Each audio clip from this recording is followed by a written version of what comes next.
eu já passo a fala para o nosso querido professor de todos nós, né, professor Rodolfo Pamplona, que, como todos conhecem, ele é juiz do trabalho, mestre e doutor pela PUC São Paulo, membro da Academia Brasileira de Direito do Trabalho, poeta, músico, artista, youtuber. O Pamplona tem múltiplas facetas e o professor Yuri vai destacar o seu tema. Perfeito. Rodolfo Pamplona, além de um amigo, tudo isso que o Fabrício colocou, mas, acima de tudo, ele é também cantor, né? Ele é cantor da banda Cronos in Concert, e já existem súplicas e apelos no YouTube de que ele encerre com uma palhinha. Então, fica também a minha súplica de que o professor atenda à sociedade. Tenho certeza que a sua humanidade não deixará faltar de atender esse apelo aí de todos. O tema, primeiro, jurídico, do professor Rodolfo Pamplona, é a teoria da imprevisão em tempos de pandemia. E o tema musical fica a critério dele, ele é o maestro, e a bola está contigo, meu amigo.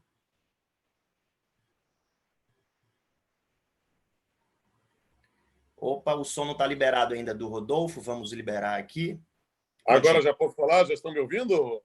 Vamos lá, gente. Que bom ter a oportunidade de participar deste evento. E aí, com uma responsabilidade multiplicada, quer falar depois do meu querido amigo e confrade, o ministro Carlos Alberto Reis de Paula, essa simpatia e inteligência concentrada numa figura simples, agradabilíssima, né? E o tempo flui.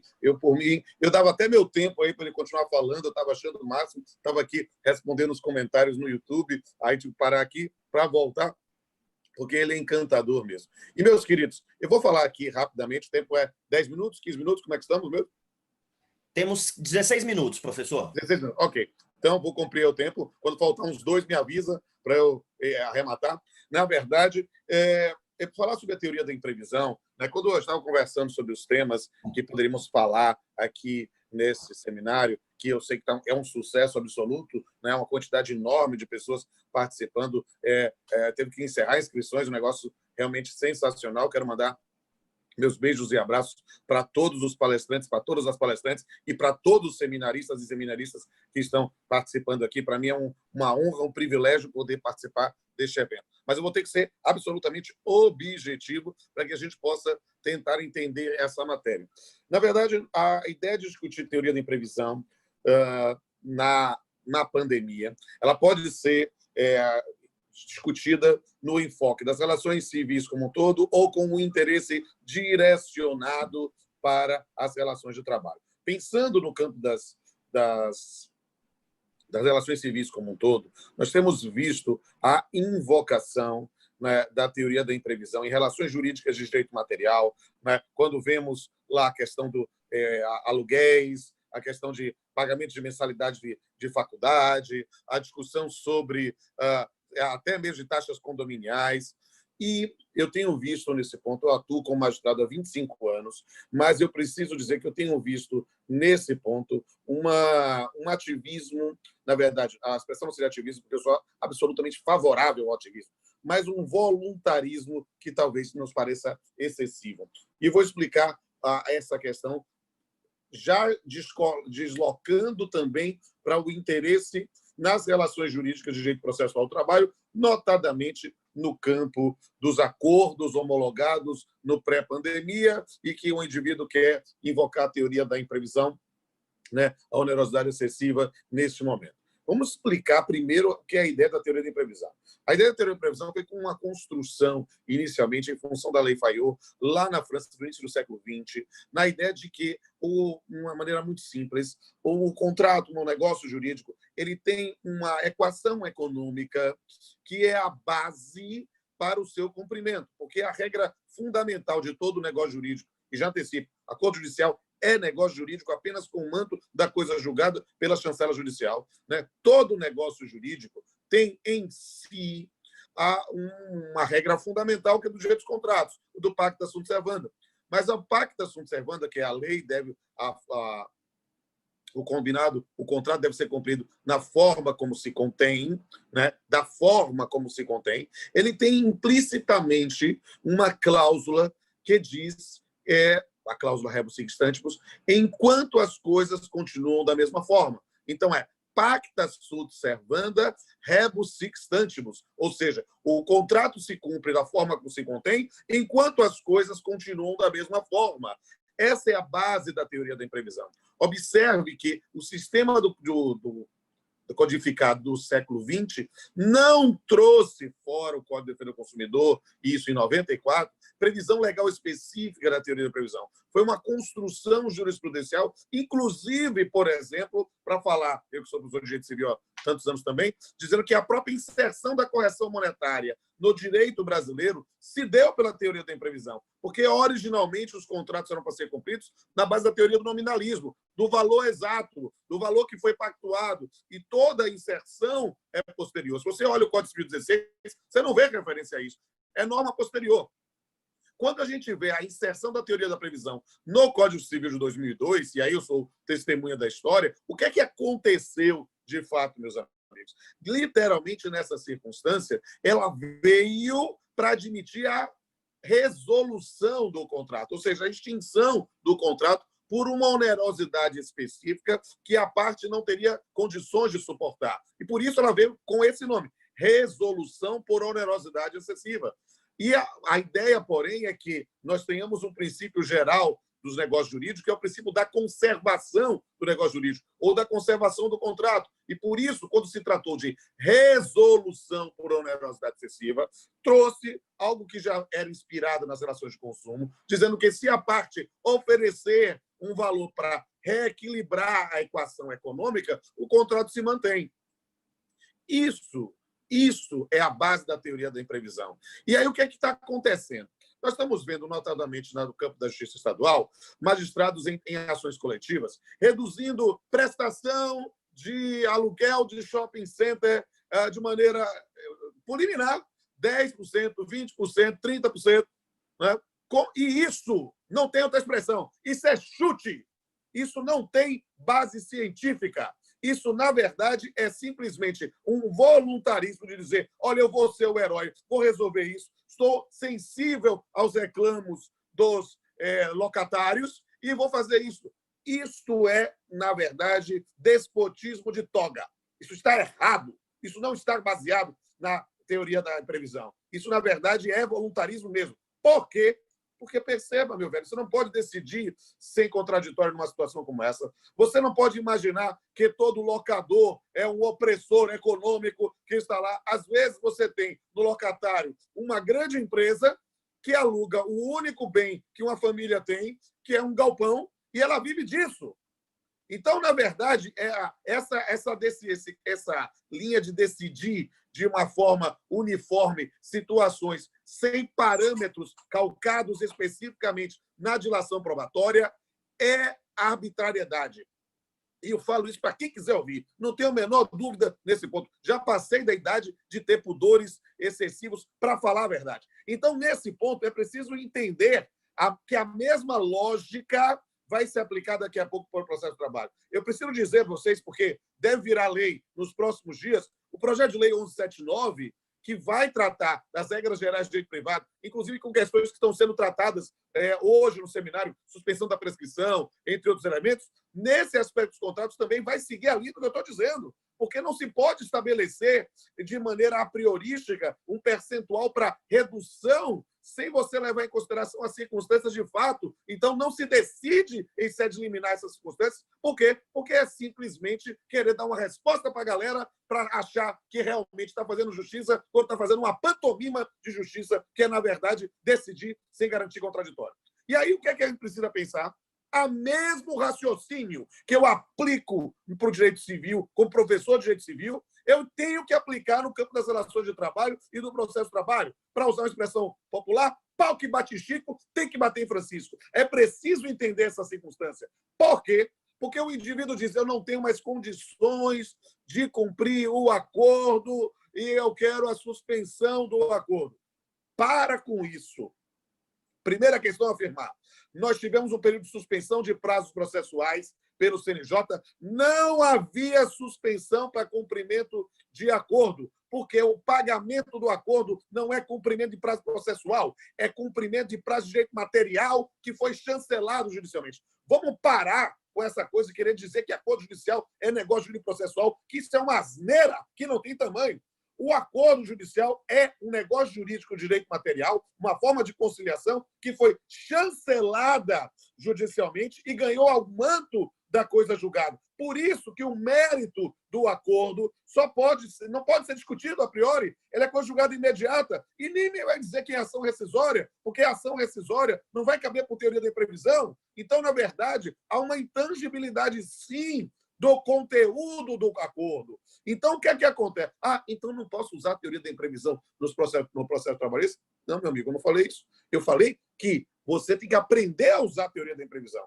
Porque a teoria da imprevisão, na verdade, é um mote, é um fundamento para exortar uma renegociação do acordo. Isso sim, é preciso entender que este é o momento de empoderamento dos profissionais da advocacia.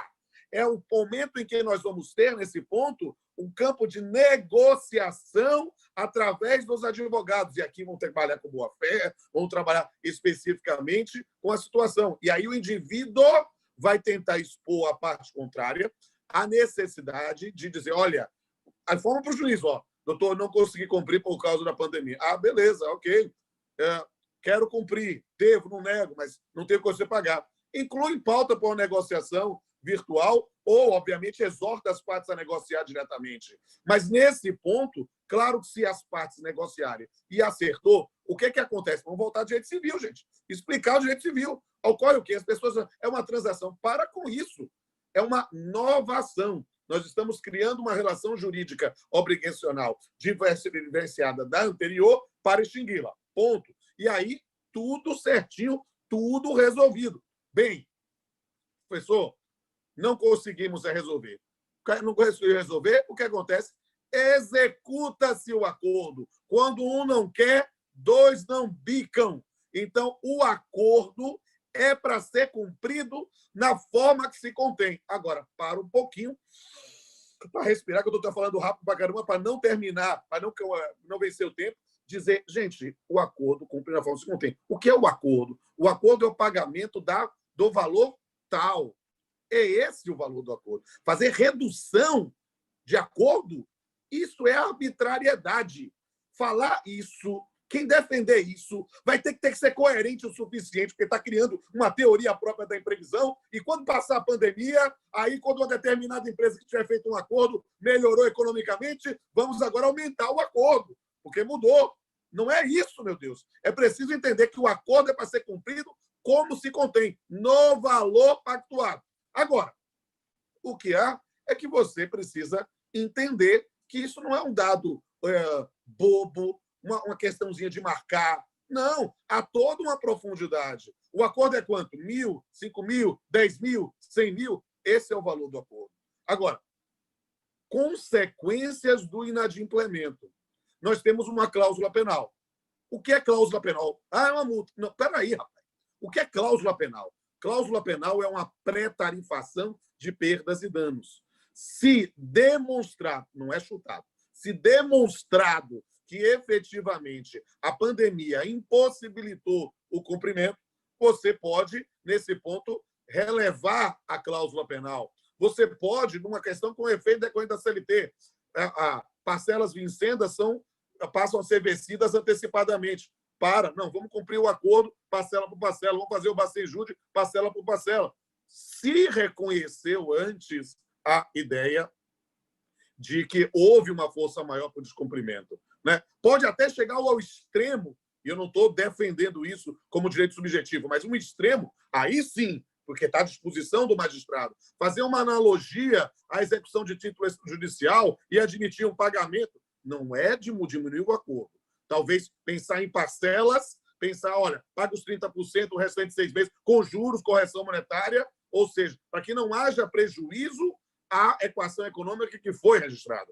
Ou seja, é preciso entender que, se a gente começa a querer mexer no conteúdo do acordo, no que diz respeito à obrigação principal, a gente está desprezando a autonomia da vontade, que não deve ser desprezada. Por quê? Porque, senão, aí fica muito fácil, muito conveniente. Joga lá na mão do juiz e ele resolve o problema. Não. Nós temos que, numa sociedade civilizada, aprender efetivamente a negociar. Dentro do prazo, acabei a falar. Não sei se dá tempo de recitar, cantar, nada, não sei. Né? Só um segundinho, Pamplona, que aí eu lhe passo a palavra de volta.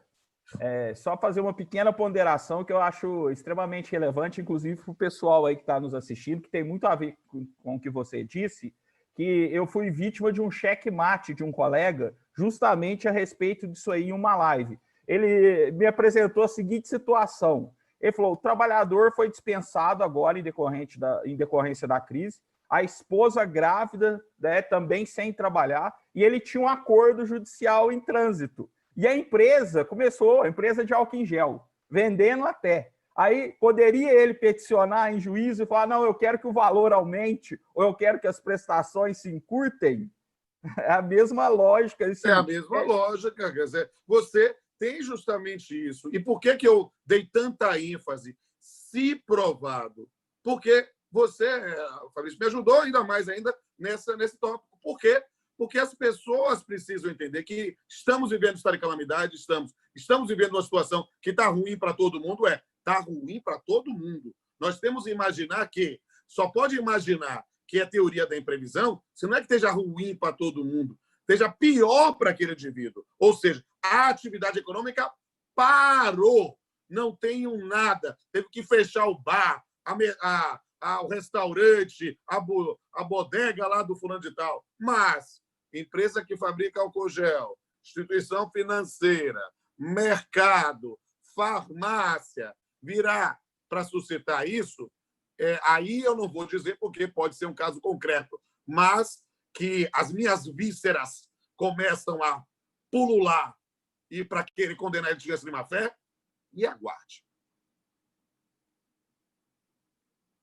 Meu amigo Pamplona, parabéns pela apresentação, muito rica, sempre muito sábio, irretocável no sentido jurídico. Claro, podemos ter outras perspectivas jurídicas. Sempre.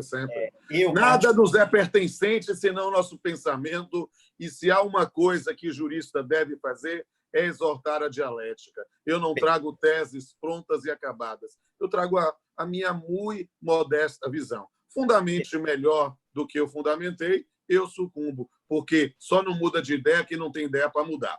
E aí eu estou à disposição de quem quiser debater comigo. E aí... Maravilha. Eu, particularmente, corroboro, acompanho a sua perspectiva, Pamplona, mas sei que existem outros entendimentos, né? E sei que, por meio do diálogo, né? Sempre o diálogo, a gente pode até construir novos acordos, aumentando a quantidade de parcelas, coloca um percentual de 1% a mais, para que o município tenha uma recomposição, né? Mas, enfim, a abordagem jurídica com maestria que lhe é peculiar foi devidamente cumprida, mas, né, há um débito com a sociedade que clama por aquela canção que em algumas outras oportunidades de eventos que já fizemos, aquela bem clássica, você sabe qual é, faz uma palhinha pra gente aí, Pamps. Já que é para dizer que o final está próximo, então. And now the end is near, and so I face the final curtain. My friend, I'll say clear, I'll state my case, of which I'm certain. I've lived a life that's full, I travel each and every highway, and more, much more than this, I didn't my way. Obrigado, meu amigo. Obrigado, artista, cantor. Um beijo a todo mundo, em especial a Rafa, que eu estou vendo aqui embaixo, aqui na tela. Um beijo também para a princesa. Rafa já está aí na sala virtual conosco, está aparecendo aí, né, no Gallery View. Quem mais está aqui com a gente? Aqui? Eu estou vendo aqui o Biessa, a Rose, aqui, quer dizer, mas eu estou vendo só o desenhozinho. Um beijo para você, Yuri, um beijo para o Fabrício. Vou voltar lá para o YouTube para responder todo mundo, se ficou alguma dúvida. Estou à disposição, sabe? Eu acho que nessa minha maratona de lives, o que eu tenho construído mesmo é a ideia da máxima de Gandhi. Quem não vive para servir, não serve para viver. Estamos juntos. Beijo.